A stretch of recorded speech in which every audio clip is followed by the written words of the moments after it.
Gratidão por você estar aqui. Ao finalizar o vídeo, não se esqueça de dar seu like, para que esta mensagem possa ser cada vez mais expandida. Se você não segue o canal, se inscreva, clique no sininho para receber as notificações e participe deste grande grupo. Gratidão e que a luz esteja com todos. Cartas de Cristo, textos complementares. Texto complementar número 14. Mensagem de Cristo. Eu venho através da mente de meu canal, porque tenho algo urgente para lhe dizer. Nota de rodapé. Esta mensagem foi recebida pelo canal algum tempo depois do ataque às Torres Gêmeas em Nova York e o início da guerra dos Estados Unidos ao Iraque. Ame os seus inimigos. Perdoe aqueles que o maltratam. Reze por aqueles que falam mal de você. Se não puder fazer isto com sua própria força de vontade, procure todos os meios possíveis para fazer isto no poder do Espírito, a consciência divina. Reze e medite. Peça ajuda e, se você persistir, ela virá. Se o ego continuar forçando os seus pensamentos para baixo, para virulência e raiva, criando todo tipo de argumentos para condenar alguém que o magoou profundamente ou mesmo feriu fisicamente, recorra à meditação e persista uma e outra vez, buscando inspiração e alívio para o seu dilema, pedindo para ser liberado dos pensamentos vingativos e raivosos. Não para agradar a Deus, como tem sido ensinado pelas igrejas, mas para protegê-lo da chicotada de seus pensamentos negativos, que voltam à sua vida, trazendo-lhe transtornos violentos e novas disputas e discussões para enfrentar. Isto é assim, porque qualquer que seja a força que você der a pensamentos de ressentimento, esta força envia diretamente um feixe elétrico de consciência à pessoa que o magoou, e este feixe retornará para você no devido tempo, cheio de energia, como um bumerangue. Você deve saber que todo campo elétrico cria um campo magnético semelhante. Os dois sempre trabalham juntos, de modo que tudo que vai, um dia volta. Esta é uma lei científica da existência, porém o que a ciência ainda não admite é isto. A força elétrica energiza a mente. É o impulso de consciência de ir na mente. A força elétrica é um aspecto da consciência. O magnetismo com seus dois polos energiza as emoções dos humanos e dos animais. Ele atrai e repele. É o impulso de amor humano e o impulso de ódio. O magnetismo é experimentado por todas as coisas vivas como sentimento. Descrevi esta verdade plenamente em minhas cartas 5 e 6. E isso não é tudo. O conhecimento médico-científico vem descobrindo, o que tão bem compreendi na Palestina há 2000 anos, que todos os pensamentos que se formam no cérebro descem para a glândula pituitária através do hipotálamo e que o negativismo e o trauma emocional, vibrações baixas que eles contêm, passam para os órgãos, sangue e o corpo inteiro, causando uma diminuição de energia e, consequentemente, enfermidade. É este o fenômeno que produz as enfermidades psicossomáticas reconhecidas pela medicina. Quando estive na Palestina, disse aos judeus para que não se preocupassem por beberem taças não lavadas, mas que prestassem atenção e se preocupassem com o que saía de suas bocas. Traduzi o que está escrito nos evangelhos do Novo Testamento para a linguagem que usava com os judeus, mas estes não faziam a mínima ideia do que eu tentava lhes dizer. E, infelizmente, as diversas igrejas cristãs de hoje são igualmente ignorantes. Como poderiam entender? Eles não tinham a iluminação que recebi no deserto, que introduziu e gravou em minha mente conhecimento espiritual das origens da criação e das leis da existência.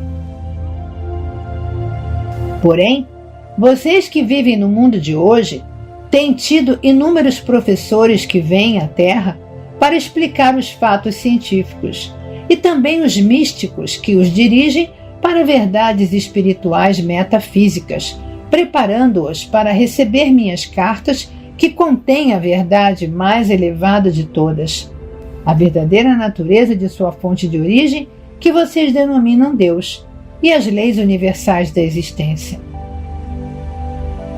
Agora, quero que você pense sobre as escandalosas e terríveis ações que certas pessoas desencadeiam em seu mundo, apesar de todos estes professores de aspectos da verdade. O derramamento de sangue em curso no Iraque é um caso que deveria fazê-lo pensar profundamente a respeito do provável efeito bumerangue de tais ações destrutivas. Quero que pense nesta situação a partir de um ponto de vista espiritual que não condena, mas que vê a verdade inerente aos pensamentos e ações envolvidos na situação. Ali havia um homem, Saddam Hussein, que estava determinado a tomar o poder no Iraque e trazer paz e abundância para seu povo. Como era pouco evoluído na verdadeira espiritualidade, utilizou as formas mais duras e violentas para controlar a nação e para silenciar aqueles que lhe criavam problemas. Estas tinham usado a violência em um levante contra ele, que revidou com violência. Então havia um ditador tirânico e um grupo de pessoas, todos com níveis morais e mentais semelhantes. Suas vibrações espirituais, apesar de todas as orações e manifestações religiosas exteriores, eram tão escuras, densas e baixas quanto podem ser em seu mundo hoje. Hussein e este povo desregrado mereciam-se mutuamente. O povo iraquiano o tolerava. Alguns até o admiravam e aplaudiam, porque ele mantinha a paz em uma nação instável, o que lhes dava a possibilidade de viver suas vidas tão pacificamente quanto a natureza agressiva o permitia. Então Hussein entrou em choque com os Estados Unidos, enfureceu seus líderes, que, igualmente governados pelo ego, decidiram castigá-lo, impondo sanções ao seu país. Mais tarde, o impulso humanitário propiciou a inauguração de um sistema, petróleo por comida, que ajudou as pessoas famintas do Iraque e deu à América acesso ao petróleo de que necessitava. Porém, esta medida foi um duro golpe ao orgulho de Hussein e não aliviou, em nível nacional, a privação de bens de consumo e bem-estar de que desfrutavam os países vizinhos. Desejo que você e os povos do mundo pensem com empatia sobre o enorme volume de ressentimento, ódio e angústia provocados pelos atos de uma nação forte, com toda a sua abundante riqueza, armamentos, soldados, marinheiros e aviadores treinados. Compreenda que tal emoção nacional se transforma em uma força viva de destruição de grandes proporções. É certo que ninguém que estivesse verdadeiramente no caminho de Cristo, o meu caminho, teria tido um comportamento tão violento ou sádico. Confrontado com o problema de tratar com um Saddam Hussein, um líder esclarecido nas leis espirituais e científicas da existência, teria pedido uma reunião com pessoas iluminadas para meditar e pedir orientação. Minha orientação certamente teria sido a de pedir um encontro com Saddam Hussein e lhe apontar a tragédia que provavelmente resultaria de um impasse entre os dois países. Um líder esclarecido, ao invés de tratar Hussein de cima para baixo e ameaçá-lo com uma guerra, pediria a ele e seus conselheiros para elaborarem um documento, Um acordo em que ambos os países poderiam viver em amizade e que promoveria um programa de crescimento e enriquecimento nacional para ambos os países. Tal líder então leria as propostas iraquianas para estabelecer a paz e a harmonia e as discutiria pacificamente com um desejo sincero de estabelecer o bem-estar para todos. Ele pediria às pessoas iluminadas que meditassem e lhe propusessem qualquer ajuste que fosse recebido durante a meditação. Deste modo, as pessoas subjugadas sob Saddam Hussein teriam sido gradativamente libertadas da repressão de um tirano. O próprio Hussein teria visto os benefícios derivados de uma abordagem pacífica, ao invés da agressiva. Os Estados Árabes teriam ficado impressionados. Com o êxito do empreendimento, isto teria feito com que os muçulmanos repensassem sua atual interpretação do Corão. Qual é, porém, a forma terrena de agir geralmente reconhecida e aceita? O que é o espírito humano, o ego humano praticado hoje? Considere se pode haver algum benefício duradouro por trás do comportamento descrito a seguir. Uma nação em paz, um povo em paz, já privado das facilidades do comércio normal com outras nações, é bombardeado a cada noite. Seus edifícios, construídos com grande esforço e gasto de dinheiro e que ofereciam diversos serviços ao povo, são destruídos.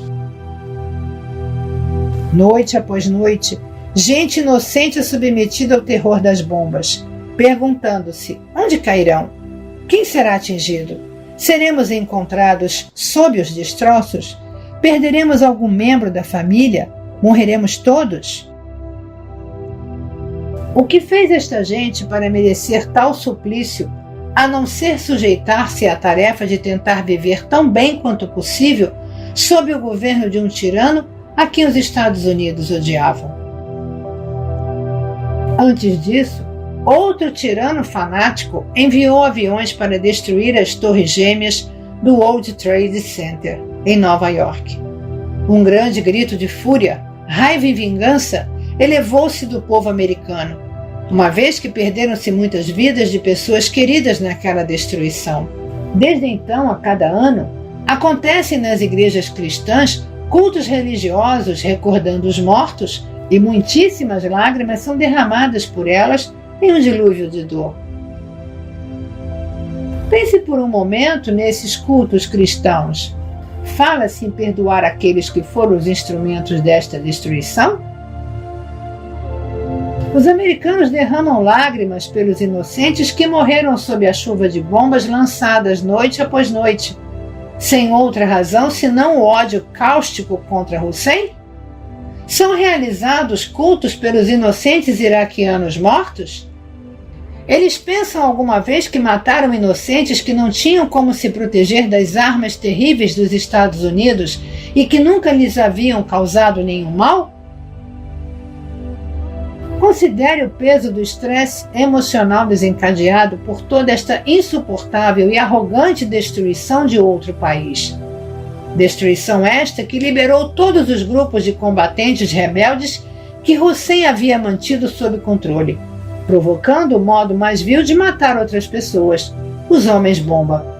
Toda vez que estas bombas explodem matando pessoas inocentes, os americanos que apoiaram a guerra contra o Iraque deveriam perceber que foi o seu apoio que tornou possível estes atentados suicidas. Pense no desencadeamento das gigantescas vibrações emocionais de terror, ódio e vingança que agora se dirigem para os Estados Unidos. De que forma pensam os americanos que toda esta energia de ódio se manifestará contra eles? Será manifestada como morte e destruição. É uma lei da existência.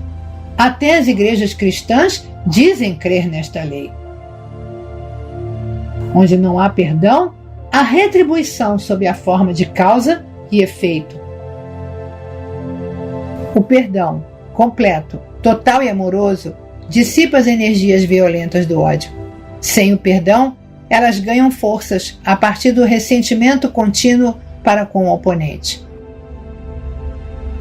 Leia o texto sobre as falhas em seu planeta e pergunte a si mesmo como toda esta carga terrível de ódio se manifestará. Quem na América será cedo ou tarde o alvo?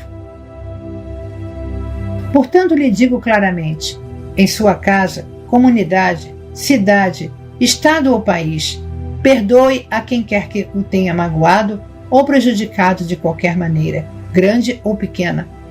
Faça esta palavra ressoar em toda a terra, por todos os meios que puder. E se não puder perdoar facilmente porque o seu ego não o permite, então traga a sua dor e raiva à consciência divina, que chamei o Pai quando estava na Palestina, e peça que o seu influxo de força orientadora espiritual alivie suavemente e facilite a eliminação do peso em sua mente. A sua religião lhe dirá isto? Não, elas não o disseram quando estive na Palestina e não o dirão agora. De fato, aqueles que ocupam os postos mais elevados das nações mais poderosas e que provocam os mais terríveis danos no mundo são recebidos com pompa e cerimônia, sorrisos e apertos de mãos pelos líderes religiosos das diversas religiões cristãs. São cegos que estendem a mão e abençoam outros cegos. Para ouvir a verdade, você deve vir diretamente a mim.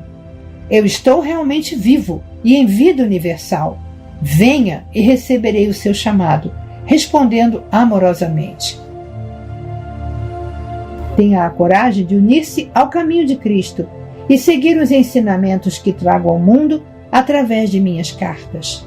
Elas lhe mostrarão como permanecer em sintonia e harmonia com as leis da existência. Elas ajudarão você a estar em harmonia com o próprio universo. E então, todas as coisas trabalharão para o seu bem, felicidade e proteção supremos.